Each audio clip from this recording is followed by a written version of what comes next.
All right. What's up, everybody? My people in Manhattan, the Bronx, Queens, all at Staten Island, my homeborough, Brooklyn. Back out with another video, and this is going to be on one Mr. Trevon Diggs, the breakout star in the NFL so far this season, the cornerback for the Dallas Cowboys. So far this season, we're 6 games of the season, and he has 7 INTs, 7 interceptions.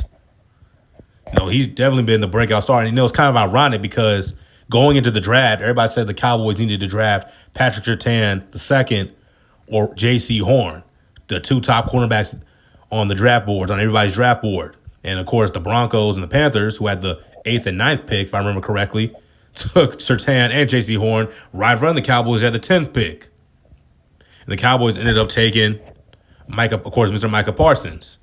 So Trevon Diggs, who's a second-year player, and I believe is the younger brother of Mr. Stephon Diggs, one of the top 5, arguably one of the top 5 receivers in the NFL right now. He said, "No problem, Dallas. I got you." And he's been balling out so far this season. And right now, he's probably the defensive player of the year. He would have my vote for defensive player of the year. Going into the season, I felt the potential finalists for defensive player of the year were T.J. Watt, Myles Garrett, and Marlon Humphrey. Of course, T.J. Watt's the outside linebacker for the Steelers. Myles Garrett's the defensive end for the Browns, and Marlon Humphrey's the corner for the Ravens. All three of those teams, of course, in the AFC North.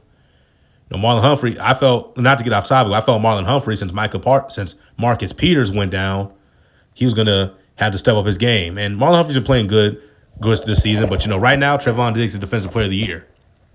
And last week, I was watching Skip and Shannon Undisputed, and those two lightly touched on if Trevon Diggs can break the NFL record for most interceptions in the season.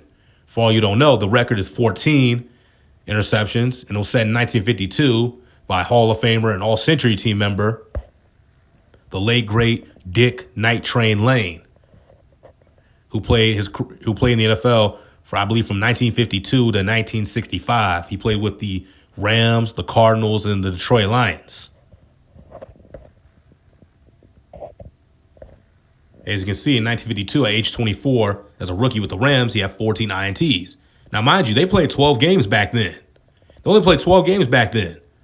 So 14 picks and 12 games, that's basically an interception, almost every interception or 2 interceptions every game.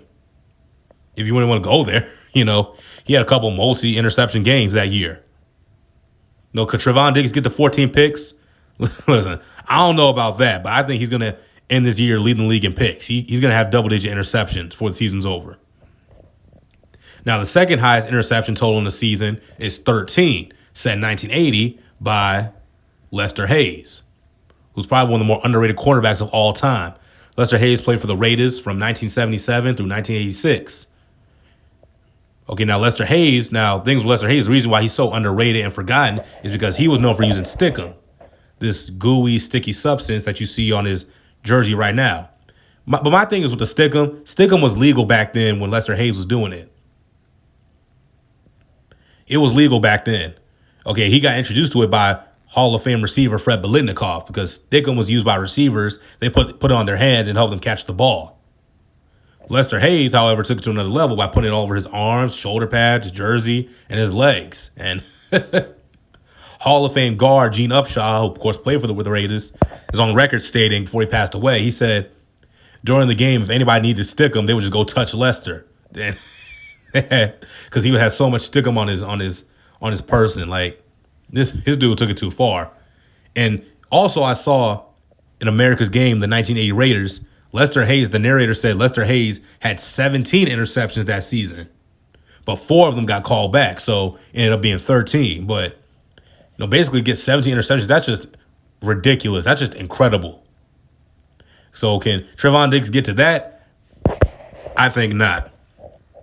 As you can see, 1980, 13 picks. But, anyway, Trevon Diggs, at this point in the season, he's my defensive player of the year. Hopefully he can keep up this pace. Last night against New England Patriots, which was a great game, by the way, he got the Cowboys the lead and then gave up the lead because he gave up that big touchdown to that receiver whose name I'm forgetting right now, and all they did was put the camera on Trevon Diggs on the sideline. He looked mad as hell. I said, bro, he better hope they win this game, which of course they ended up winning in overtime, 35-29. But the Cowboys, Cowboys this season, they're definitely surprising a lot of people. Like I said, going into the season, I had them winning the division by far. They may end up going on the Super Bowl run this year. I don't want to jinx them. I don't want to get too ahead of myself because it's still only week 6.